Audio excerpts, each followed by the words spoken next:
So what's up mga idol, no? Bali meron nga palang nagpadala sa atin ng watt meter, no? So itong watt meter na to, malaking bagay to mga idol. So ginagamit to lalong-lalo na sa mga solar.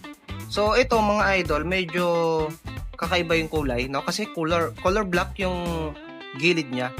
Magkaiba siya sa ginagamit kong watt meter. So then sabi sa akin ng seller is testingin ko daw at ipakita ko kung anong meron dito, no?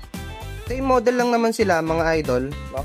Then, ang pinagkaiba lang is yung black yung gilid. Then, ito kasing ginagamit ko talaga, no? Then, titingnan natin kung anong difference nilang dalawa. Kung ano bang mas maganda sa kanila. Yung sa interface nito, no? Ayun ang importante, yung interface, kung ano ba yung maganda sa dalawa. So, ito na mga idol, pinower up ko muna yung unit. So, natuwa ako kasi sabi ko, mas maganda tong isa. Kasi mas highlights yung color niya. Then, mas kitang-kita yung nakasulat. So, ipapakita ko sa inyo mga idol. So, ito yung gamit-gamit ko, no? So, ito talagang ginagamit ko dati pa. Hanggang ngayon, ginagamit ko to. Then, ito yung bagong dumating sa akin, mga idol, oh. Tingnan nyo naman, oh. Di ba? Oh. Ang layo ng difference nilang dalawa. Sobrang highlights nito, mga idol, no? Then, dito, hindi siya ganun ka color. Kaya ito, mga idol, is 59.6 Hz. Dito is 60 Hz.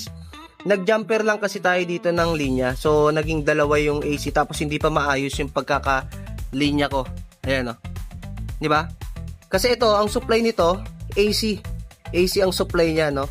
Then, magpapadaan ka ng linya sa gitna para mabasa niya or ma-read niya yung wattage.